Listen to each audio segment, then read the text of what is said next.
Assalamualaikum warahmatullahi wabarakatuh. Perkenalkan, nama saya Muhammad Robi Ibrahim dengan NIM 222020028. Di sini saya akan menjelaskan tentang faraid atau kewarisan. Yang pertama, pengertian faraid. Faraid ialah bentuk jamak dari faraido, artinya takdir. Menurut istilah syara adalah bagian yang telah ditentukan bagi ahli waris. Yang B, latar belakang disyariatkan faraid. Sebab turunnya perintah pembagian kewarisan adalah peristiwa menimpa istri Sa'ad Ibnu Rabi yang melapor kepada Rasulullah SAW atas tindakan paman putrinya yang mengambil seluruh harta peninggalan suaminya, sehingga ia tidak dapat membiayai putrinya. Yang C, beberapa hak yang berhubungan dengan harta warisan itu ada 4. Yang pertama, dikeluarkan zakatnya 2,5% hartanya. Yang kedua, dikeluarkan biaya pengurusan jenazah. Yang ketiga, ditunaikan wasiatnya. Dan terakhir, dibayar hutangnya.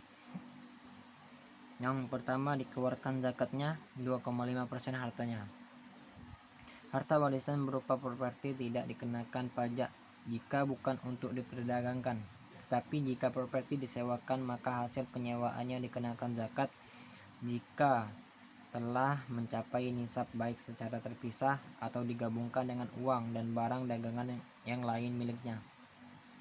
Yang kedua, dikeluarkan biaya pengurusan jenazah.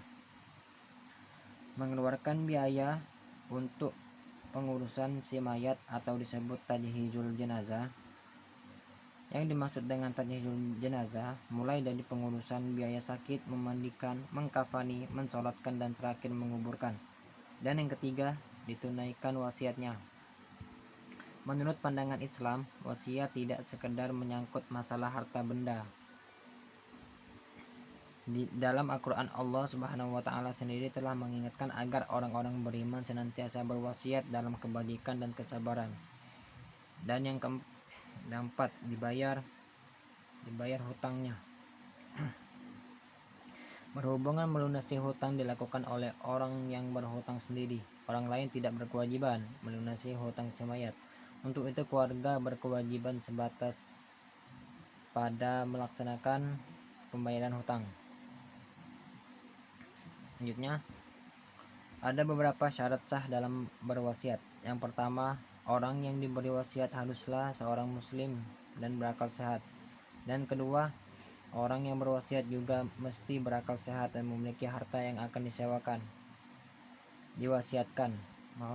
Yang ketiga, tidak boleh berwasiat dalam hal yang haram.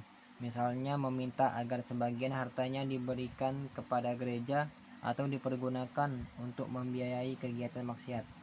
Dan yang keempat, orang yang diberi wasiat bersedia menerima wasiat. Jika dia menolak, maka wasiat itu batal, dan setelah penolakan orang tersebut tidak berhak atas apa yang diwasiatkan.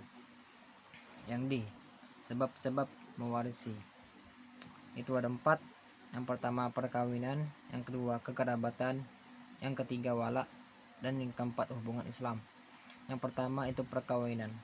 Hubungan perkawinan di sini berarti suami dan istri dalam rumah tangga dapat saling mewarisi. Istri dapat mewarisi harta peninggalan dari suaminya yang sudah meninggal. Begitu juga sebaliknya. Yang kedua, kekerabatan. Orang yang bisa mendapatkan warisan dengan sebab nasab atau kekerabatan adalah kedua orang tua dan orang-orang yang merupakan turunan keduanya, seperti saudara laki-laki atau perempuan, serta anak-anak dari para saudara tersebut, baik sekandung maupun seayah. Yang ketiga itu wala. Wala adalah orang yang memerdekakan hamba sahaya. Ia berhak mewarisi harta mantan hamba sahaya itu. Dan yang keempat, hubungan Islam. Seorang muslim yang meninggal dunia namun tidak memiliki ahli waris yang memiliki sebab-sebab di atas untuk bisa mewarisinya, maka harta tinggalannya diserahkan kepada Baitul Ma'al untuk dikelola untuk kemaslahatan umat Islam. Lanjut, yang E, sebab-sebab tidak mendapat warisan itu ada 4. Yang pertama, perbudakan. Yang kedua, pembunuhan. Dan yang ketiga, berlainan agama. Dan 4, murtad. Yang pertama itu perbudakan, yaitu orang-orang yang berstatus hamba sahaya apapun jenisnya tidak bisa menerima harta warisan. Karena bila seorang hamba sahaya menerima warisan, maka harta warisan yang ia terima itu menjadi milik tuannya. Yang kedua, pembunuhan. Orang yang membunuh tidak bisa mewarisi harta peninggalan dari orang yang dibunuhnya, baik ia membunuhnya secara sengaja atau karena suatu kesalahan. Karena membunuh sama saja dengan memutus hubungan kekerabatan. Sedangkan hubungan kekerabatan merupakan salah satu sebab seseorang bisa menerima warisan. Yang ketiga, berlainan agama.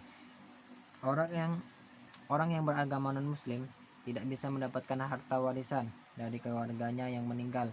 Yang beragama Islam, sebaliknya, seorang muslim tidak bisa menerima warisan dari harta peninggalan keluarganya yang meninggal yang tidak beragama Islam. Yang keempat, murtad. Murtad itu adalah orang yang keluar agama Islam, tidak mendapat warisan. Di antara hal-hal yang bisa menggugurkan hak waris seseorang adalah masalah perbedaan agama, di mana seorang muslim tidak dapat mewarisi ataupun diwarisi oleh orang non-muslim apapun agamanya ya. Yang F, rukun dan syarat waris mewarisi. Itu ada dua, rukun waris mewarisi dan syarat waris mewarisi. Rukun waris mewarisi itu ada tiga. Yang pertama maulud, yang ketiga muwaris, yang kedua muwaris, yang ketiga waris. Yang pertama maulud itu atau disebut juga tirkah, yaitu harta benda yang ditinggalkan oleh si mayat. Yang kedua muwaris, yaitu orang yang meninggal mati hakiki atau hukmi. Yang ketiga waris, orang yang akan mewarisi harta peninggalan si mawaris. Yang kedua, syarat waris mewarisi itu terbagi menjadi tiga. Yang pertama matinya mewaris, yang kedua hidupnya waris, yang ketiga tidak adanya penghalang mewarisi. Baiklah, hanya segitu yang saya jelaskan. Lebih kurang dan saya mohon maaf, kepada Allah saya mohon ampun. Wassalamualaikum warahmatullahi wabarakatuh.